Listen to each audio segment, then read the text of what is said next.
All right. Hopefully the Huskers made good use of their week off and they are ready to roll against Northwestern in the back half of the schedule to get themselves bowl eligible. And of course, the Big Ten Western Division, regardless of what you see elsewhere of teams notching big wins, is actually still in play.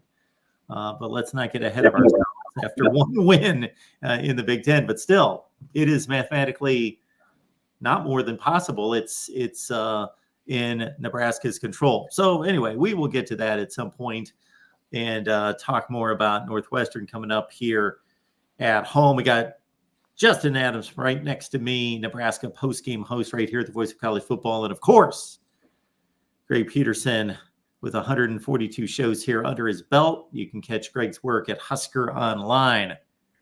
Guys, how we doing? I don't wear a belt. No belt? No. Well, then it means that it's still under your belt. If you don't own one belt? None? No, I own belts. Okay. Well, you still have 142 shows under your belt, wherever your belt is in the closet.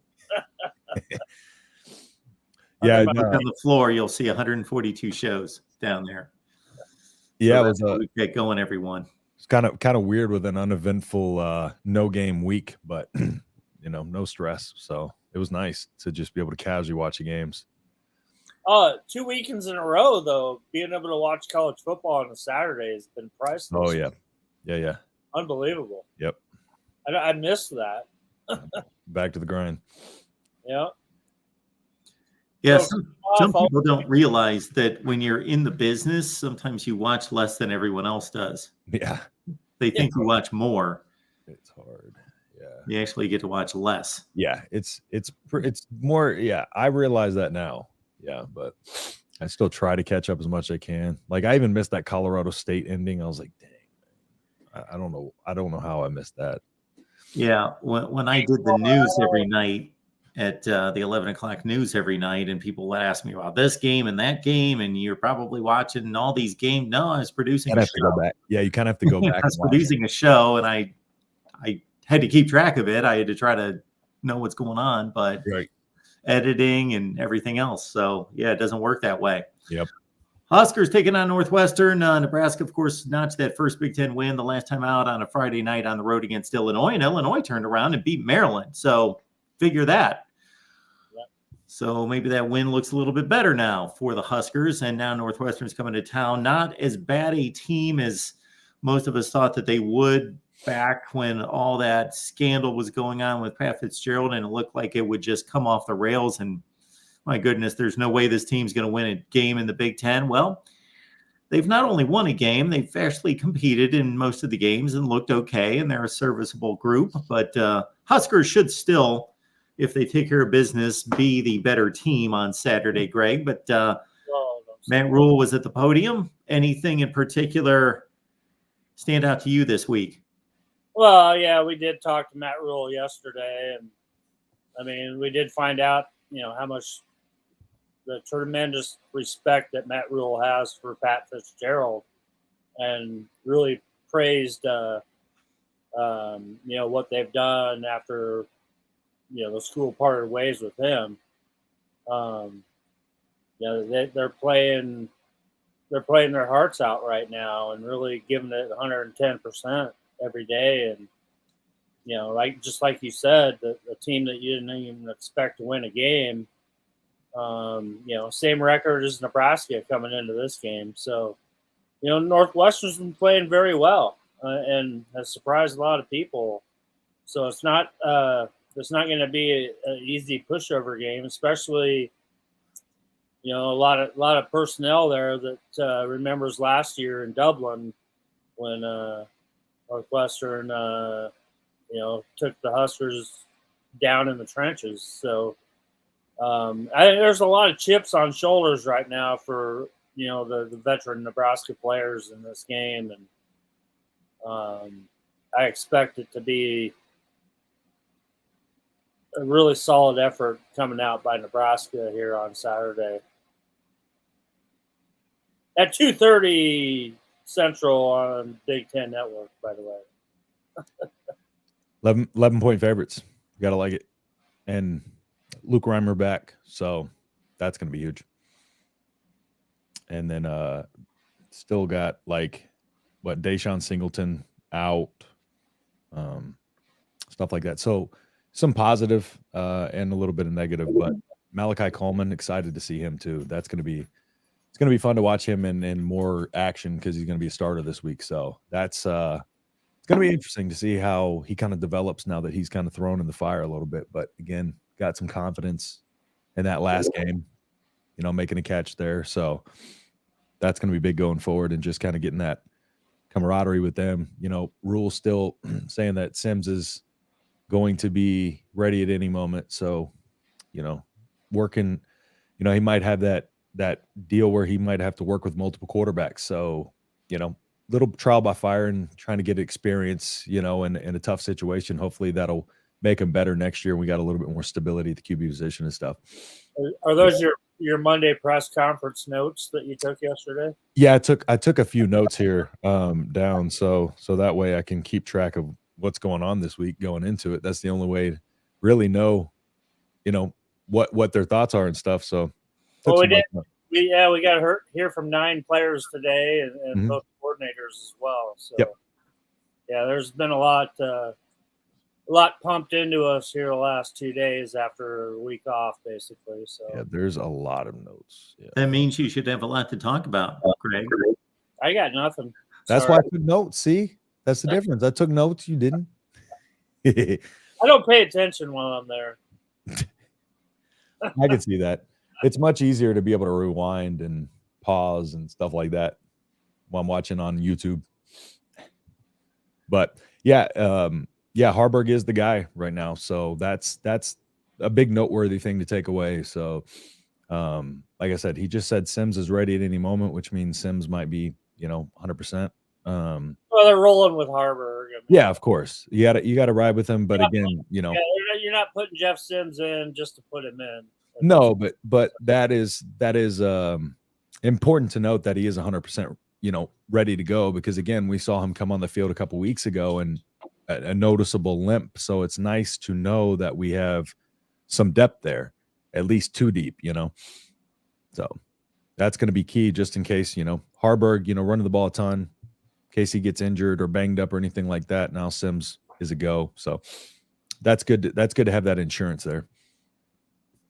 So I'm not necessarily questioning the decision of Heinrich Harburg of being the starter, but I'm somewhat questioning how it can be explained, because if Jeff Sims was the starter and he was the starter until he got hurt, and then Heinrich Harburg came in, and let's make no mistake about it, he's done some nice things, especially on the ground, but he's not exactly set the world on fire and taken over this job. Right. And then Jeff Sims is healthy enough to play. So he has not regained or retained his starting position. Yep. Ball control. Yep. I mean, you go with the guy that's taking care of the ball, and Heinrich Harburg's won 3 out of the last 4 starts. So, but then on top of that too, Sims has got to, he's going to eventually have to get out there and prove that he can, have ball control. So, again, if that's, a lot of that's mental, I think, just dropping the snaps and stuff like that. So maybe if he's kind of had that mental reset and stuff like that, who knows? But to Mark's point, I kind of see what he's saying, where, Sims was the guy, and Rhule said that if he was 100%, he would have been the guy going forward. So I think this goes back to what I said, a few weeks back, was Harburg, once he built up those few wins and the camaraderie with the team, he probably has to be the guy going forward, because he gives us the best chance to win, as far as just, especially with the turnover at the wide receiver room and stuff like that. He's already got those reps with those guys on the field. So I think that's important going forward. We're creating a quarterback controversy here right now.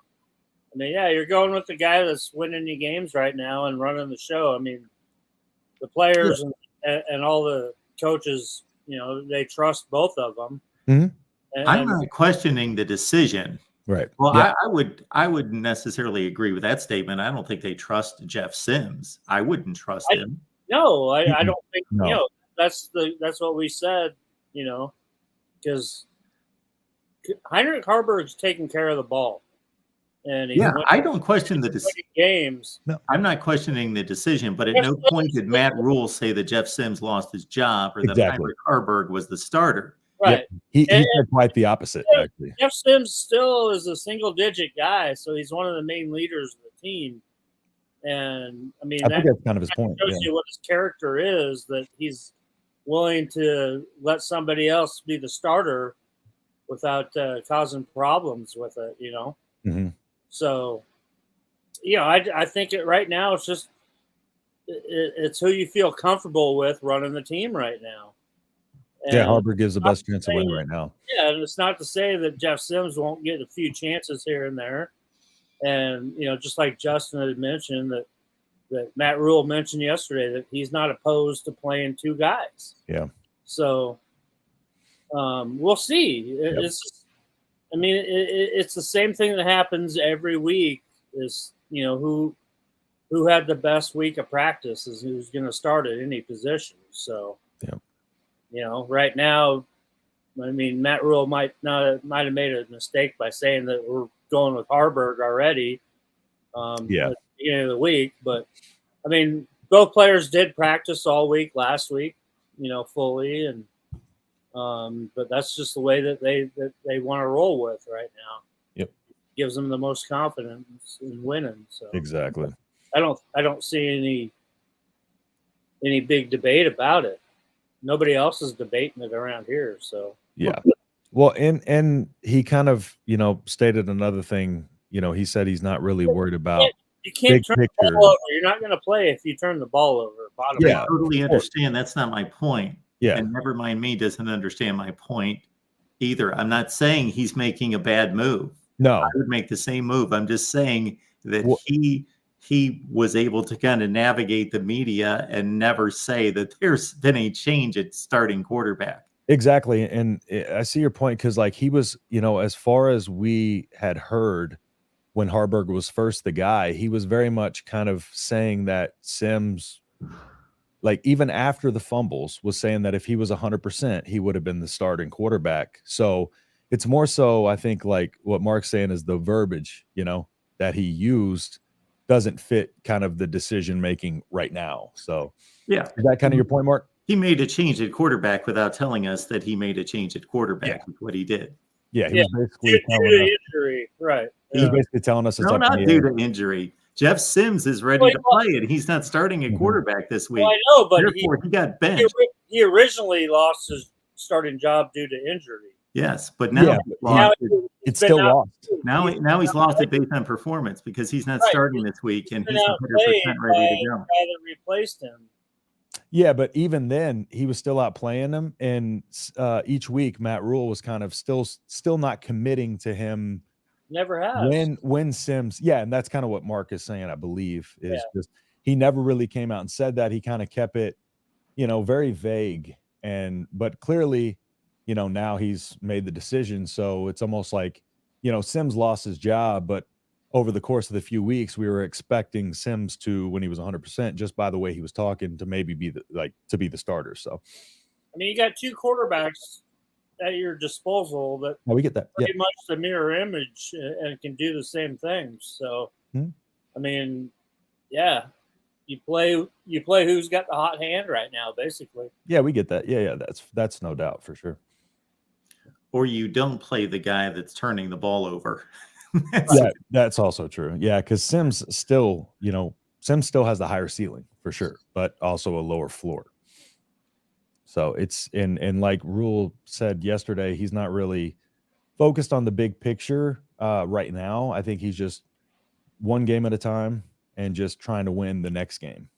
So always one game at a time. He gets upset if you try to look forward. Yeah, exactly. He said that's kind of been the problem in the past. That, so.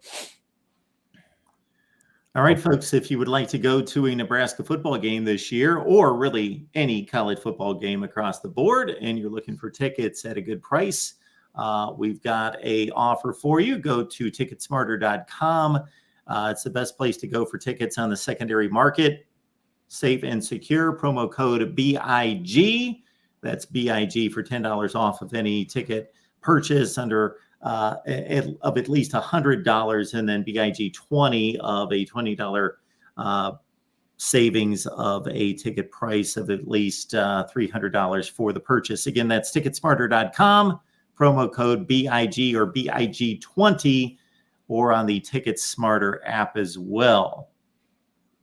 All right. Anything else from the news conference before we go to Northwestern and bring in our guy, Bradley? Outside of the black shirts being presented, that was the big noteworthy thing, was just the quarterback officially being announced. So, and then the rest of it was just kind of, Luke Reimer coming back again, another keynote, because he's a leader of that defense. So, who got their black shirts? Phelan Sanford, I know for sure. Why is there a bug flying around my face? Phelan Sanford for sure. I can reference back to one I saw earlier, but I'll have to look that back up 1 second. TJ Singleton got one. Singleton got one? I think I've got it here. That's it. Oh, there was 3 of them. Yes, we've got Jamari Butler. Oh, Jamari Butler. Yeah, that's right. Yeah. Okay. And Nick Heinrich. If you're going to get – well, Henrik already had one, but he got it back because he's – okay. So it was the other 3, Sanford. There's 12 total, so it's not like a big deal. Sanford was the big deal because he, a former walk-on. But, yeah, that was the big one for sure. But yeah, I mean, you get them because you're in the starting lineup basically. So guys get hurt. They didn't take away Luke Reimer's, because of injury, but basically, they're upholding the tradition of being the starting unit. Mm-hmm. And so if you're in the starting unit for that particular week, you get a black shirt. So yeah, and not that big of a deal. But fans really like to know who's got them and who doesn't, because it's such a big part of the culture in Nebraska football, So it's noteworthy still. Not really. Well, the fans do care, because I saw a lot of them posting it too. So yeah, the fans. We're here for the people. I will plead ignorance and say I don't know if it matters, but I do know that people across the country obviously know that Nebraska black shirts. So I'm assuming it means something if you've got a black shirt. And it's very important to them too. They're supposed to be the top defensive unit in the country, which they haven't been for a while. Well, I mean, you can look at it negative Nancy all you want. I mean, according to Greg, we don't need to talk about anything. It was a bye week. What do you want to talk about? Well, Northwestern, and then the stuff coming into the Northwestern game is kind of important, huh? There we go. That's why we've got Bradley Locker showing up. Bradley, how you doing? Hey, what's up, guys? I'm doing well. Thanks so much for having me on. Absolutely. Appreciate you being here at the Voice of College Football. That is Justin up top with me. He hosts our post game, and you got Greg right next to you. He's on Husker Online. This is Bradley Locker from Inside NU on SB Nation. Bradley, tell us a little bit about this Northwestern football team, because basically everyone wrote them off as probably a 1-11 team this year. That Wagner win, okay, probably that, and that's about it. And with the debacle that was the Pat Fitzgerald end of his career at Northwestern, it just didn't look really good for a team that was 1-11, of course, last season, and then considering all the turmoil. So obviously Ben Braun's done a heck of a job pulling this team together. Yeah, there's no doubt that David Braun has been a really strong positive force for this unit, which you talked about. I think going into the season, expectations were really at the floor before everything that happened in July. The team lost 4 players to the NFL draft, a lot more talent to the transfer portal, and it seemed like there weren't a lot of answers of, where does Northwestern football go from here? Pat Fitzgerald was really spiraling as a head coach, did not really have any sort of solutions to kind of rallying his troops, figuring out the discrepancy between practice success and actually doing well in a game. And of course, team won one game last year against Nebraska, but it was a game that was very zany in a lot of ways. I mean, I think even in the Northwestern circles, we kind of talked about that game last year as, did that really happen? Was that a video game simulation? Was that just a figment of our imagination?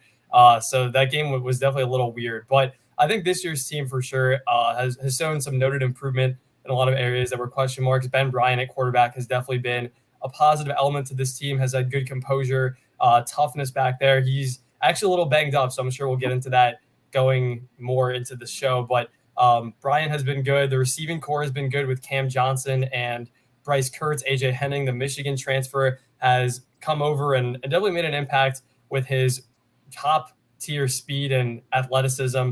Defensively, too, it's still a unit that's kind of trying to find its footing, but guys like Xander Mueller, Coco Azuma, Devin Turner have had pretty good years, and I think especially defensive line-wise, the unit's been a little more cohesive than anticipated. Of course, still not really all year there yet, offensive line, defensive line, and David Braun still has 6 games to kind of prove himself to Northwestern and to the fan base, but I think he's won over the players. There's a little doubt about that, and the fact that Northwestern has tripled its win total relative to last year at the midway point is definitely a good thing to see.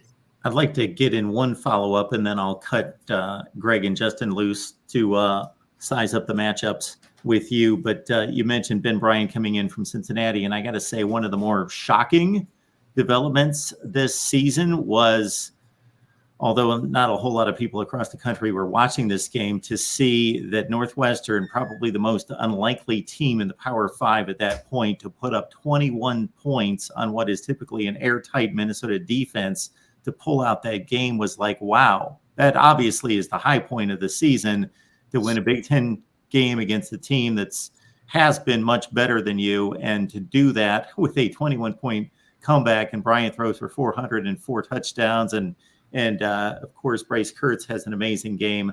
That was obviously a huge triumph for this team.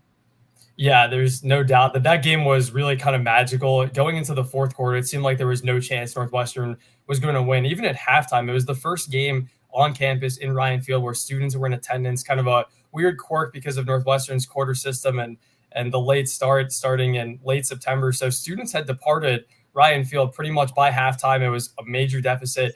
And then all of a sudden, Northwestern just started making more clutch plays on defense. I kind of broke it down on Inside the News, just some of the 10 plays that led to Northwestern coming back. And we haven't really seen a lot of those situational open field tackles from Northwestern linebackers, defenders, anybody in a very long time, especially against a running back like Darius Taylor of Minnesota, who has just been an absolute stud for the Gophers. And then offensively, Bryant and Kurtz were unstoppable. There was a drive where Kurtz, I think, caught 3 passes for either 60 or 70 yards, and everybody in the stadium knew where the ball was going, and Minnesota couldn't do anything about it. Kurtz and Bryant were just totally in the zone, and also, again, been an eternity since we've seen quarterback-receiver chemistry like that in a single game, in a single quarter. And even that overtime play, the tight end leak where Charlie Mangieri went out into the flat, Ben Bryant worked to the right, back to the left, found him wide open for the touchdown. It was an awe-inspiring game from Northwestern. The fans stormed the field. It wasn't too impressive of a contingent that left. Maybe 500 to 1,000 people ran onto the field, but it was a definitely defining moment for this Northwestern football program, which hadn't won a Big Ten West game at home in 3 years. David Braun's first conference win. And there's no doubt, as you noted, that's the zenith of the season so far. You could kind of view it as a fluke that, it took Northwestern a 21-point heroic comeback to get a Big Ten win. So whether or not that can proliferate more and Northwestern actually puts together 4 good quarters of football is a big question going to the second half of the season. But yeah, that game had a pretty special feel to it. There's little doubt.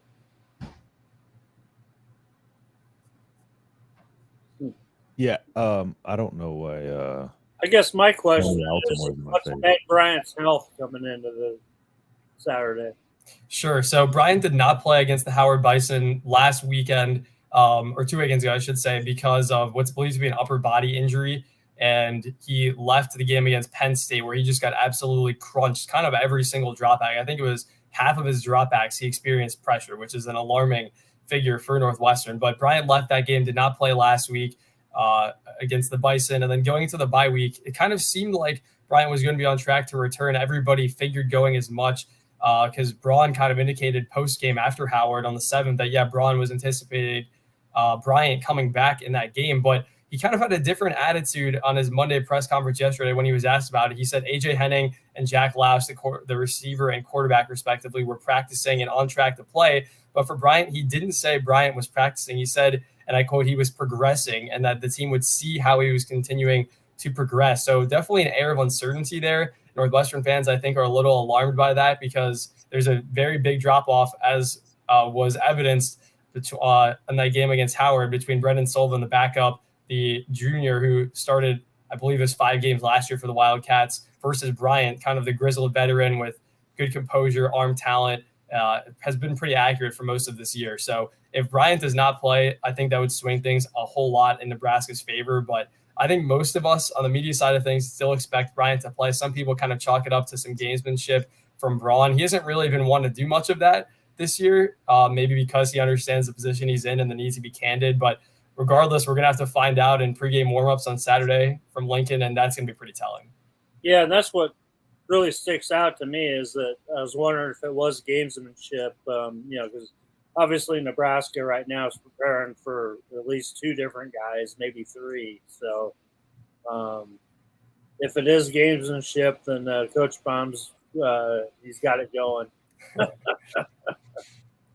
I think the biggest question that I have is, what do you think is going to be the game plan? Because naturally, the run game hasn't been super efficient with 3.1 yards per carry, and then also just allowing a lot of pressures. So what do you think the game plan will be? Because, Nebraska's, pass defense has been better.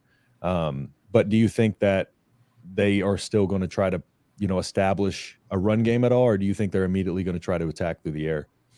I think it all depends on who's playing quarterback against the Bison. When Brendan Sullivan was under center, Northwestern, I think, had either 46 or 48 runs and only 18 pass attempts. And of course, you could attribute that to just playing an FCS opponent, dominating at the line of scrimmage, but that didn't really happen. The Bison stacked the box a lot and played the run pretty well. But I do think that if it is Ben Bryant under center, Northwestern is going to try to be a whole lot more balanced. The Wildcats under Mike Bajakian definitely still want to try to establish a run game. You talked about it. It's been a big struggle this year. I feel like Braun gets asked about it almost every single Saturday and every single Monday. Well, the run game has not gotten going. What are you guys doing to modify things in that department? And he's kind of talked about just getting solid gains on first down, second down, celebrating even a 1 or 2 yard gain. But I think it comes back to the offensive line, which has really been a low point this year for the Wildcats. You talked about the pressures they've allowed, not a whole lot of consistent success run blocking wise either. And Porter doesn't really have elite burst or ability to hit the hole. He's more of a bruising running back, shake off 1 or 2 defenders. But I would expect Cam Porter to get 10 to 15 carries in this game, no matter who is under center. He hasn't cracked 90 yards. Maybe we see a little bit more of Joseph Hyman II. He is a much more fast and quick hitting running back, more elusive in the hole too. Maybe even a guy like Anthony Tyus III. But I do think Northwestern is going to try to run. The problem is if Northwestern doesn't get a whole lot in the run game, then you let this Nebraska defense kind of pin its ears back and maybe start to send some pressures. But Nebraska or Northwestern rather will definitely try to run the ball. How effective is the big key. Yeah. And, I haven't been able to watch a ton of Northwestern. So Xander Mueller stands out. What do you think, how important is he to this pass secondary and with Heinrich Harburg not really having the best, completion percentage and stuff like that? Besides him, who on the defense is really going to be a key contributor and somebody that we need to kind of look out for? You touched upon Mueller. I think when I had the chance to kind of revisit his stats at the bye week, I was pretty fascinated to see just how good his production has been. I mean, 3.5 sacks, 7 tackles for loss. Watching him play, it's definitely seemed like he's taken a step up. He's cut down on the number of missed tackles. He's kind of flying around the football a little bit more and making plays. He had a really good interception against Gavin Hardison of UTEP on September 9th. But I think I guess Mueller's not really a huge factor in pass coverage. He's just asked to be kind of an every down linebacker, even has substituted off on some third downs for a guy like Mackie Lyon, the junior, who's a bit more agile in coverage. So I feel like Mueller is more of a hard nose, go out there and make a tackle, go sideline to sideline linebacker. In the secondary, I think it's going to come down to Garnett Hollis Jr. He is Northwestern's top cornerback. Comes in. He started a decent number of games last year after injuries to the Wildcat secondary. He's now in his senior season. He's been pretty strong on the year. Haven't really seen him yield too many big plays or long catches and runs. Also, I think Coco Ozma and Devin Turner, the two safeties that I talked about, they've been really good kind of coming down in the box, making plays against the run game. And that's something they've needed to do because Northwestern's been plagued by missed tackles all season, even against Howard. I believe it was the running back James had a 64-yard carry with multiple missed tackles that kind of got the Bison back in the game just when fans thought Northwestern was going to start to cruise in that one. And also a guy like Rod Hurd II in the slot. I had the chance to talk to him kind of in practice today. And he's a really versatile player. He can hit hard. He can play in the alley. He can play in the box. He can cover pretty well too. So I think Northwestern's going to count on those guys to limit the aerial attack for the Huskers. But I do think Northwestern probably knows that Nebraska wants to run the ball. David Braun seemed keenly aware of Harburg and praised his legs a lot. And the last time Northwestern kind of faced a real running quarterback, and Riley Leonard from Duke did not go very well. He had 13 carries, 97 yards, and 2 touchdowns. And not saying that Harburg is necessarily the same caliber of runner as Leonard, but whether or not Northwestern can kind of stay grounded in its run lanes and not crash down too hard on zone reads is going to define a lot of this game. Yeah, Harburg is clearly a really physical, runner of the football. So especially, kind of like you alluded to with the tackling, that probably has to be, better. But still, if, a lot of guys are keen on the run game, as y'all probably know, our running back room is very, shallow as far as that goes. So, yeah, to put it lightly, we just know, a lot of injuries, not a lot of guys that, have a lot of experience, Emmett Johnson and those guys. So what do you think, how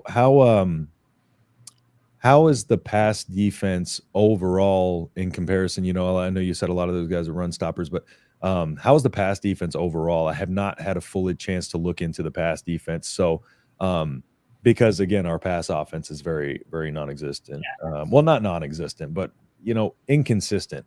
Also, we've been getting off to slow starts as well. Has that been a problem with Northwestern? And then kind of what's their game script look like? Are they better in the first half, second half? Because I believe that's going to be key too, because it just seems like Nebraska lately has been a second half team more so. No, that's something that is a mantra that reigns familiar, maybe a little too familiar for Northwestern fans, being really good in the second half. That Minnesota game, Northwestern really did not establish much of anything in the first half. Whether it was offensive or defensive, a ton of missed tackles and big runs from Taylor, even Ethan Kaliak-Manis. And Minnesota, I think, was up. I want to say it was 24-7 at halftime. And then Northwestern just stormed back in the fourth quarter in overtime. Kind of the same story against UTEP, one of the team's 3 wins. And this is a team that Northwestern ended up beating 38-7, but it was all tied 7-7 at the half. And then the team kind of flipped the switch coming out of halftime. Mike Bajakian's opening script was really excellent.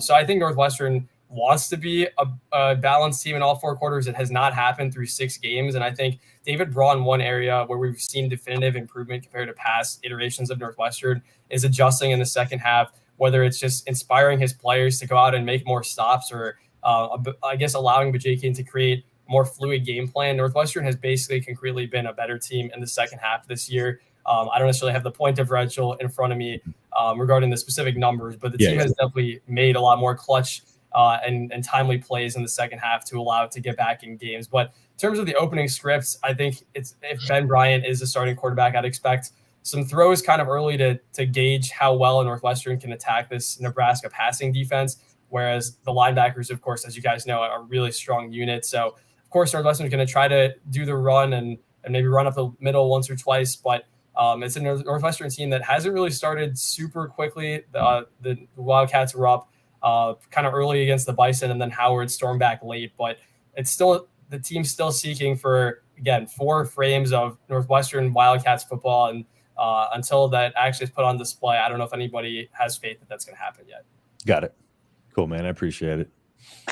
Greg, I'll let you take it away with some questions. I'm dumbfounded by what I just heard. So why? Nothing. Why? I don't know. I got nothing. Like you said. All right. Well, I mean, I'm willing to ask more questions. So go for it. I mean, overall, like your take on this game, if you had to kind of say how you think it's going to play out, what as far as score and stuff like that, what do you give Northwestern as far as, I don't want to make you make a prediction. Mark might do that later in the episode though. So, what is kind of your thoughts on this game, your confidence coming into it and stuff like that from especially off of that big win? I would say my confidence is definitely higher than I anticipated going into this game preseason. That Northwestern's at 3-3 has an outside chance at making a bowl game, but this is one of those swing games where my fellow writers and I talk about this game a lot. Well, if Northwestern wins this game, maybe there's a realistic path to a bowl game at 5-7 or 6-6. Maybe there's a chance Northwestern sneaks into the Big Ten West kind of title sweepstakes, if you could call them sweepstakes, kind of based on how that division is looking. But I personally don't have a ton of faith in Northwestern to go out and win this game just because of a few reasons. Number one, I think this Nebraska defense is going to pose a lot of problems for Northwestern's offense. As you guys talked about, running the ball, I think is a big problem for Northwestern, and even trying to attack this Nebraska secondary and the linebackers and trying to manipulate them is going to be easier said than done. And also just last time around, Nebraska, when Northwestern played in Memorial Stadium, it was an absolute massacre. It was 56-7. And the quarterback for Northwestern at that point, Ryan Helinski, actually played maybe his best game in purple and white, and it did not translate at all. It was probably one of the worst games Northwestern has had over the last 3 to 4 years. And that's saying something given some of the outcomes that we've seen. A game to absolutely forget. And I think Nebraska, too, understands that this program did not go out and do what it wanted to in Ireland last year. And you could attribute a lot of that to Scott Frost. I think a lot of Northwestern people do attribute that to Scott Frost, but it's kind of a weird combination of teams. Neither team looks good, but neither team looks totally awful at the same time, which from a Northwestern standpoint, that's a good sign because, again, a lot of people thought this team was not going to make any noise whatsoever. But I don't think Northwestern is going to do a whole lot to score points. And I'll hold off on my score prediction, but I think it's going to be somewhat low scoring, and I would lean toward Nebraska coming out with a victory. Yeah, the hard thing to predict is, of course, our turnovers and self-inflicted mistakes. So, have confidence going. I have confidence going into this week. However, it's hard to really know what kind of team we're going to see on the field. Just coming off that Illinois game, like, it's huge to get that win, and especially with Northwestern, like you said, playing. This game is very important to both teams to kind of set the tone on whether we're going to make a bowl game or not. So, I do, like you said, I believe it's going to be low scoring, and I just think it's going to be a matter of, who can really establish their game plan and just turnovers. Like if we don't take care of the ball and we kind of shoot ourselves in the foot with these early penalties and stuff like that, that's where I think the game gets out of hand. So again, it's just very, very, very up in the air as far as, again, predicting turnovers is impossible. So yeah, I was just going to add more about those turnovers because I think on one hand, it's kind of a two-sided coin for Northwestern. The Wildcats offense has not really turned the ball over a whole lot this year. I think it's averaging 0.8 turnovers per game, which is a major strike compared to what we've seen in years past, especially with quarterback play. Bryant has just 3 interceptions this year, and he was really kind of inaccurate against Rutgers in that season opener and has looked a lot more comfortable and in rhythm as the season has gone along. There haven't been too many turnover-worthy plays from him either this year. But on the flip side, Northwestern's defense has been abysmal at getting takeaways. The Wildcats have 3 defensive takeaways this year. They have 5 on the season in 6 games. 2 of them came on special teams, and 1 of them came in garbage time against UTEP. The only 2 takeaways were interceptions by Bryce Gallagher and Xander Mueller in that game, which was basically a month and a half ago. So Northwestern hasn't done anything turnover-wise in 4 games defensively. I talked to Rod Hurd again today kind of about that, and he said he understands, and he and his teammates understand the importance of getting their hands on the ball, and it's still a focal point. Apparently they had 4 interceptions in practice today, which is, I guess, a good or bad thing, depending on how you look at it from Northwestern's standpoint. But I wouldn't be surprised if Northwestern got at least one turnover, but I feel like, as you talked about, turnovers are going to play a big role, but it's kind of weird because the strengths for Nebraska kind of go into the weaknesses of Northwestern. So one of those 2 sides is going to have to come out on top. Correct. Yeah. And that's what I think. That's why I think turnovers are going to tell the tale, because regardless of whether we can take advantage of the mismatch, that is one way to erase, those advantages. So I'm going to bring up where Bradley started to take us, and that's the ridiculous and unreasonable. But as it stands right now, both of these teams control their own destiny. They don't even need help to win the division because of 2 major things. They've got 2 losses. Iowa's got 1, and they both play Iowa.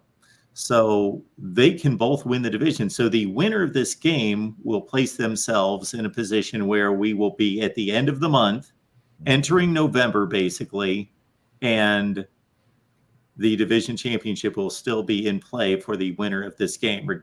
regardless of how ridiculous that sounds, as much as it seemed like Iowa won the division on Saturday against Wisconsin and will be the favorite against everybody they play, and rightfully so, they should be. Nobody's that great in this division, obviously, and it's still, again, it's not even mathematically a possibility. These teams don't even need help. They just need to go out and win their games. Yeah, I don't think there's a whole lot of faith in the Northwestern fan base or pundits to go out and win the division. I think ESPN, FPI gave them a 0.5% chance. So, there's still a chance, but it would take a whole lot of surprising on the Northwestern side of things. I think, number one, you have to win this game if you're Northwestern. If you want to win the division. But on top of that, I think I would kind of circle would be the game against Iowa against the Hawkeyes in Wrigley Field on November 4th. And some weird things have happened at Wrigley Field, that's for sure. I think last time Northwestern played there, 2021, Milton Wright of Purdue had 3 touchdowns and over 200 yards. I don't think we're going to get that level of offensive production in that one. It's basically how well can Northwestern score on Iowa's defense. And a whole lot of teams go into playing Iowa saying, oh, they have Deacon Hill playing quarterback. It's an offense that had 37 passing yards. We just have to stop Iowa's offense and put up some points. But the combination of special team and defense for the Hawkeyes has proven basically too formidable for anybody to stop. And I think the Wisconsin game is also kind of an interesting one because I still think the Badgers should win pretty handily against Northwestern. But with Braden Locke, is he still going to be the starting quarterback in 3 to 4 weeks when Northwestern goes up there? I mean, Braylon Allen has just feasted against Northwestern in the last 2 years, and that's probably going to be the game plan for Phil Longo. But those 3 games are going to kind of define how Northwestern does for the rest of the season. Also, the Maryland Terrapins come to town next week. So you talked about, well, there's a whole lot of confidence to whoever wins this game. If Northwestern wins this game but then gets shellacked by Maryland and is sitting at 4-4, I think that would be for sure kind of toned down a little bit. So I think I'm kind of just glad that Northwestern is actually in a position where there's an outside shot to win the division rather than already flash forwarding to the end of the season in November. Is there a coaching list that people are fairly confident that Northwestern can pursue? Are there reasonable candidates out there that people are hopeful to get? I think it really hinges on what happens with the rest of the season because David Braun has already probably exceeded almost every expectation that any Northwestern fan, maybe even those inside the building, had for him. Northwestern should probably not be 3-3 at this point in its season. And if Braun can get this team to 5 or 6 wins, I think it's going to be at least 5, if not 6. Then I think AD Derek Gragg would seriously have to entertain making Braun the interim head coach. It creates stability for a program that needs it desperately. The players, as I mentioned, really love playing with Braun and have talked about how he has kind of made a formative impact on them. I think it would be not shocking at all if he came back in some capacity as a defensive coordinator, if nothing else, next year. I think some names that have been floated around, and none of this is reporting or based on sources. Some of it's kind of based on my own wish list. But, of course, Lance Leopold of Kansas would be kind of a top candidate. He's probably a little too far out of Northwestern's league a little bit, probably going to pursue something like Michigan State if he wants to go to the Big Ten. I think other guys that I'm kind of looking at, Sharon Moore from Michigan for me would be probably my top candidate at this point, just given Northwestern's lack of offensive production really since that 2020 season and pretty young coach and ability to get a creative mind coming from a blue blood program. Even Phil Longo hasn't had a ton of real success with the Badgers yet. If Northwestern wanted to go more defensive minded, maybe a guy like Mike Tressel from Wisconsin, poach somebody like that from Luke Fickell's staff. I think Northwestern probably is going to go with somebody from Midwestern roots. Could even try to get an older guy like a Paul Chris to try to come out of his coaching hibernation. Jim Leonard, who's now an analyst at Illinois. Those are just some names I would throw out there, but it's really anybody's idea what Northwestern is going to do at this point. And I don't think Mike Elko is going anywhere at Duke, even though Riley Leonard has gotten hurt. He probably would only have to go to Michigan State. I don't really think Northwestern is that much of a step up from where he is in Durham, even though his son was on the Northwestern baseball team last year. But we'll have to see, and I know I'll continue to refine my kind of wish lists and expectations as we get closer to the end of the season. Those are some interesting candidates, and I think there's an angle to all of them. Good stuff there. Yeah. Anything else for Bradley? Well, I see the over-under is 41.5 in the chat. So you said it's going to be low scoring. Do you think over or under on the 41.5? I have under, and I can give my exact score prediction, I guess, that I've created if you guys want it. Sure. Absolutely. Yeah, I'll go Nebraska 24, Northwestern 13, which puts us squarely at 37. So. Yep, and that's exactly 11, right? So it's a push on the spread. It has to be. It has to be under 41 because Nebraska can't score that many points. Mm-hmm. Yeah. Well, it's one way to look at it. But yeah, and so so I guess you're right on the spread. So I guess everybody should bet the under if it's legal in your state. I don't know. But I would say bet the under. And if it hits, then give me credit. But if it doesn't, then I didn't have anything to do with it. Yeah, no, yeah, for sure. I'll blame you.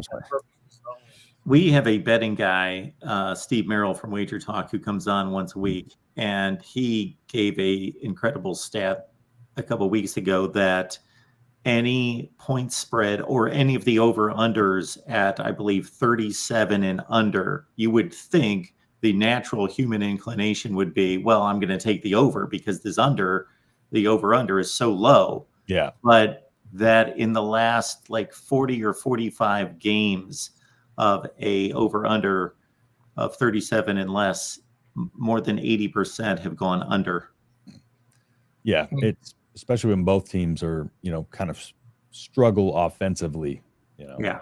So well, you're in conference play too. That traditionally those scores go down. Teams know each other. Yeah, it's more so battle of the trenches. You can probably blame Iowa for about 90% of those games. Yeah. Hey, they still keep winning though. So. Yep. They are doing that. Formula works in Iowa City, apparently. It sure does. It has for a long, long time. Ted says, said you want Frost for your next coach. So. Let's just say if Northwestern hired Scott Frost as his next head coach, there would be a significant number of fans that would probably not watch another game for the foreseeable future. Don't blame any one of them. Was it the onside kick in Ireland that did it? I think people would never really I don't know. From a Northwestern standpoint, I don't think anybody really took Scott Frost that seriously, but that was the icing on the cake. That you're doing that onside kick when you have the lead. That was it. A 2-score lead. Tries to blame it on his special teams coach. Yep. So. But no, I mean that game last year, Northwestern just whooped Nebraska in the trenches, up and down the field all night long. Yeah, and I think it was really rough. It was rough to be at, especially when I'm standing next to Trev Alberts the whole game, and he's all jubilant. And then he goes to having a scowl on his face. So yeah, it was not fun. Sounds like neither in the game too. Ruined a great week, I'll tell you that.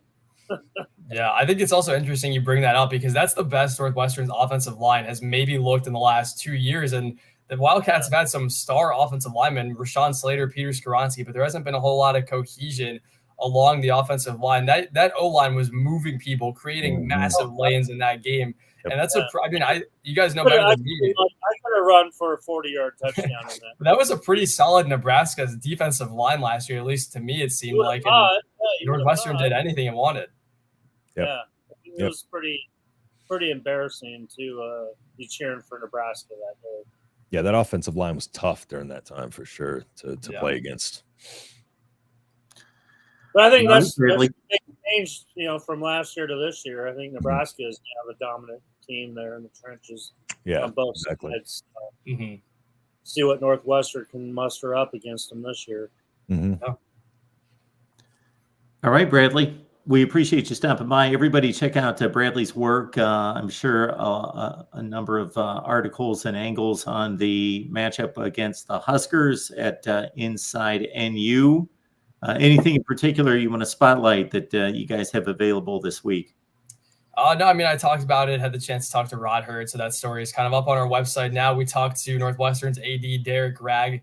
I think that was either last week or 2 weeks ago, but kind of a big story for us. We were the first kind of student reporters to be able to talk to Gragg since everything that happened in July. So that meant a lot. And I will be out in Lincoln this upcoming weekend. So I'm really excited to see that stadium, see the community. I've never been out west to Nebraska specifically. So hopefully I'll see some of you guys there.